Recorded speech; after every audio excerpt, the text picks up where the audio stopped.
Good morning, everyone. So grateful to be here this morning. It is a beautiful morning where I am, slow and steady. I'm usually live a bit earlier than that, but to be consistent, I'm just going to go live when I remember to go live. For those of you who are members of the collective, grateful to see you this morning. For those of you who are just waking up this morning and just on your phone, good morning. Good morning, Shifra. Good morning, Angie, Beach Vibes and City Views. I know that's right. Good morning, Darlene. Um, it's a nice, kind of slow start to our live today. Hi, Amy. It's good to see you today. Um, I'm Maisha T. Hill. I am the curator of Heal Your Way Forward, the collective. I'm the author of Heal Your Way Forward, the founder of Check Your Privilege, which is now Heal Your Way Forward Everything. And I'm just grateful to be present with you all today. Um, I was thinking about what I wanted to do this morning, and I'm late, so we're not going to do our candle meditation. But yesterday we played a game on social media called I Feel It in My Body, and I literally gave statements and I asked, where do you feel it in your body? I wanted to gauge where people would feel things in their body. And so today, let's just start with that. I'm going to make a statement and you're going to tell me what body sensations you feel. So let me write this down. I'm going to make a statement and you will tell me body sensations. Hey, Michelle. Hey, Kyra. Hey, Kai. So right now we're getting ready to play a little game of I Feel It in My Body. If you're watching on Instagram or YouTube, please leave a comment. I'm going to ask you, I'm going to make a statement and you're going to tell me what you feel in your body as far as sensations. So my first statement is, hmm, how's your heart today? I'm asking you how your heart is today. And I want you to let me know the sensations you feel in your body. How's your heart today? So I'm going to close my eyes and imagine someone just asked me, how's my heart today? And the sensations in my body are calm and present.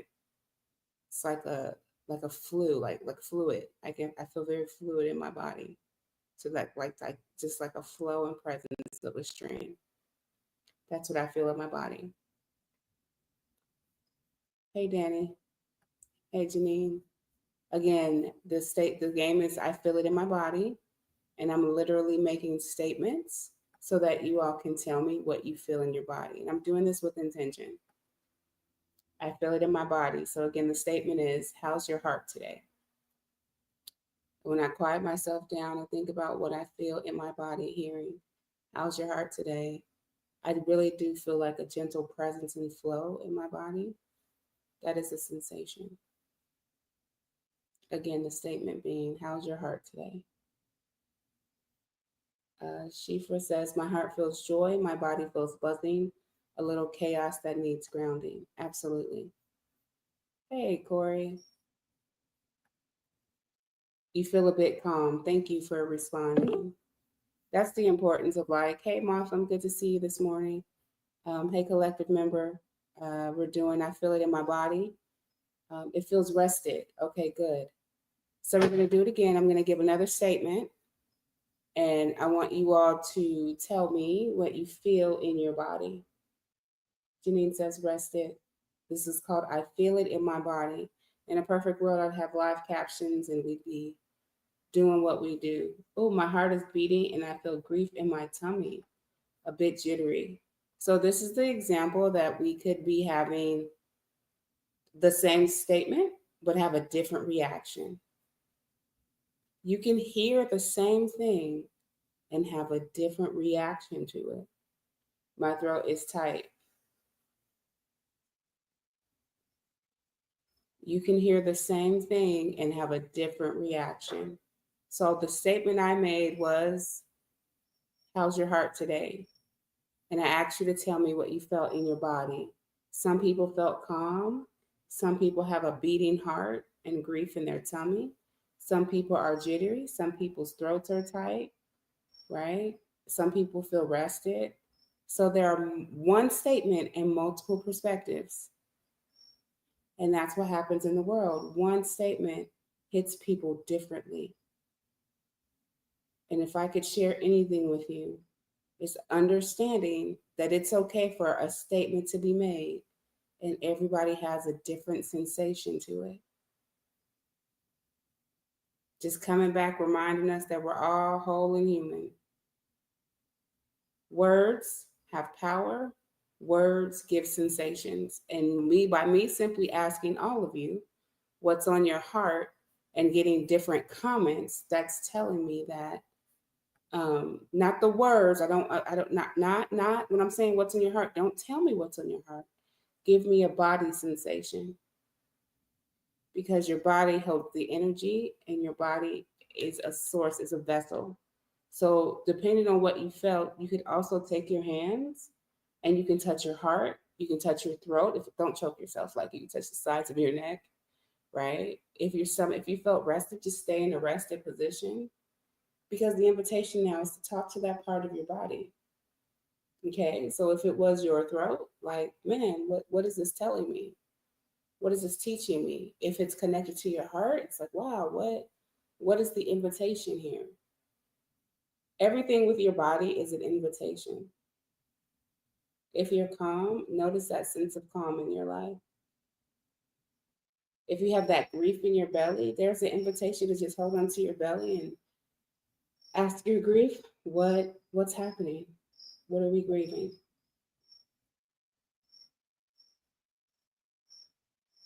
It's the art of slowing down that's going to get us a lot further than being in urgency.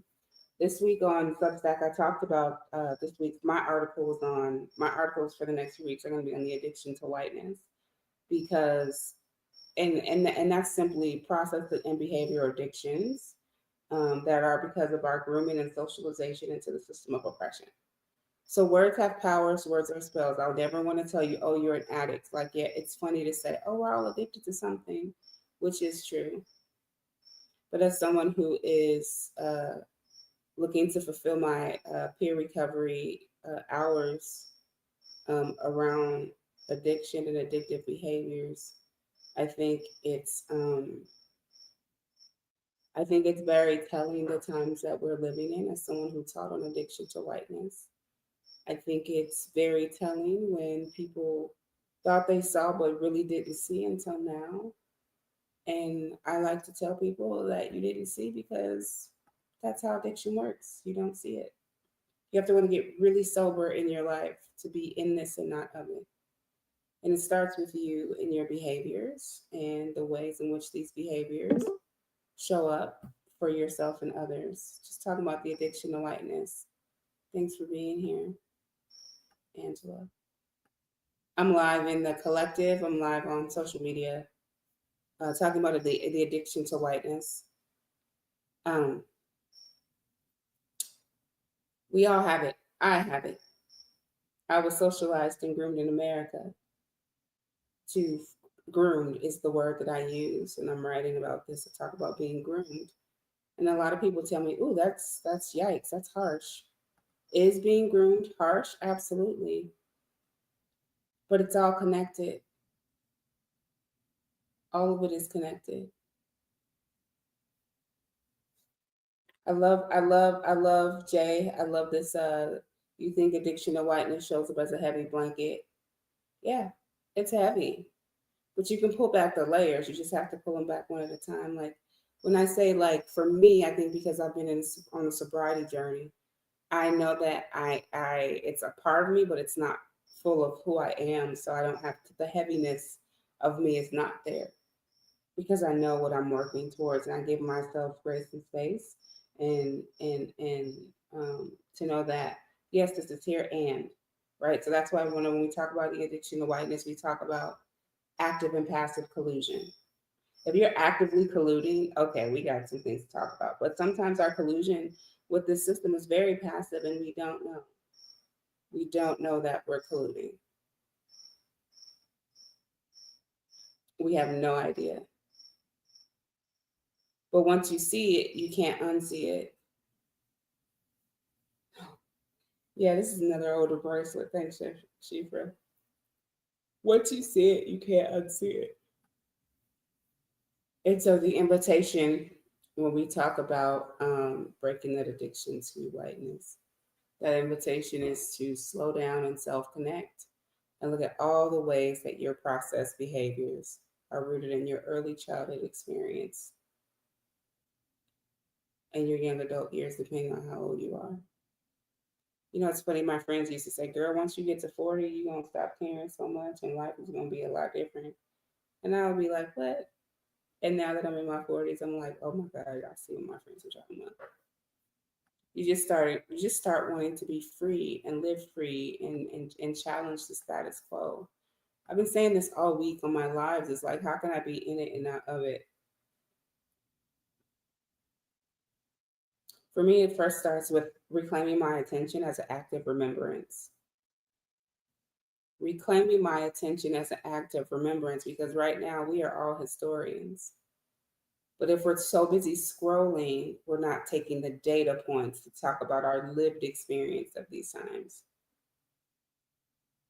Like right now, there's probably somebody like me who loves their Dollar Tree journals and is writing about what is happening in the world today. And all of us can have a collective story because they're all different experiences.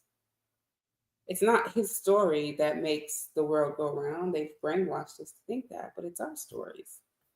And that's why we reclaim the addiction to whiteness, and that's why we reclaim ourselves, because we realize that our stories actually do matter, and our stories also can change the world. That's why the single story narrative in the history of America, the we all know, we all have learned now, like, okay, that is just not it. You made that up, right? Some of us choose to still believe that. Some people choose to be patriots, and that's not my business. My business is for those who want to go forward, pull back the lessons from the past, honor their ancestors, and let's keep it moving. But I think we just want it to be fixed and we want a solution. And I don't know if we're not paying attention to there. This is happening the way it's supposed to happen. Every empire dies in year 250. This is year 249. So many people have been waking up to the truth of what this is that we live in. And we're all just trying to wake up and not be stuck in it. We're in it, but we don't have to be of it. That's like kind of like when I talk about the Bible as a grimoire, or different forms of using the Bible for different cultures and different people who use spiritual texts. Like there is like being in it and not of it means, right? I remember I had a friend who was big into nature and would say, "Hey, if you take the kids up to nature once or twice a week, get them out of the city, they'll start to build a love for the outdoors and actually start building a higher self esteem because they're in the city, but they're not of it because they're active outside of it." And that made so much sense because what happens when you go camping? Don't y'all love it when you go camping? It is so quiet, it is so peaceful, right? You go camping and you're just like, oh my God, this is what I needed. We all do know that we can give ourselves that energy anytime throughout our day. Like literally, you might not be able to go to nature and your body might not be able to, like, depending if you have a disability, it might be different. But what I like to do is I like to go to YouTube and turn on like the rain sounds and like close my eyes and just try to imagine I'm sitting on the patio watching the rain over the background. I like to reclaim my time, reclaim my attention, and get myself grounded. Like the other day, something happened, and I forget I have like a backyard. And so for the first time, I just sat in my backyard. I'm like, how do I keep forgetting this is here? This feels great.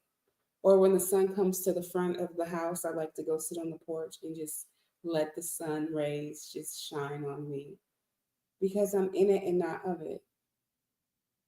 We can always, no matter how much the system disappoints us, you can always return to yourself and you can always return to the collective. Are you willing to turn to yourself? Is the question.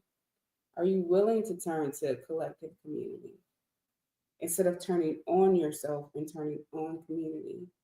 And that's what happens in the world we live in. We turn on each other and we turn away from ourselves. And that's why we're always outside of ourselves seeking stimulation. So at every live moving forward, I'm going to try to find an activity around sensing the body because you do have a body. We're not just scrolling all day, friends, contrary to what it feels like or what it looks like.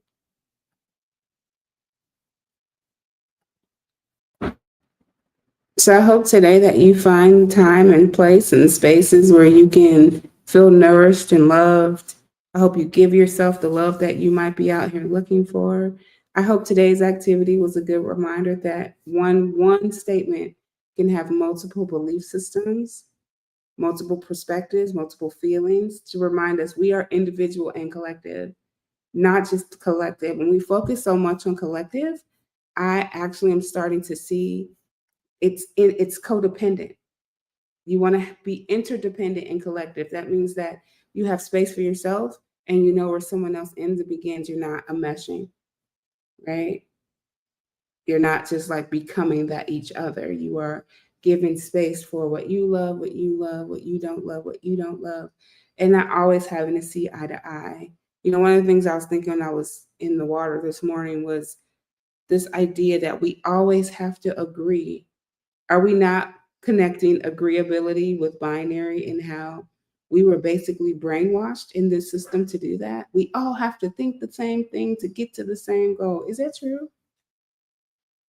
I have to conform.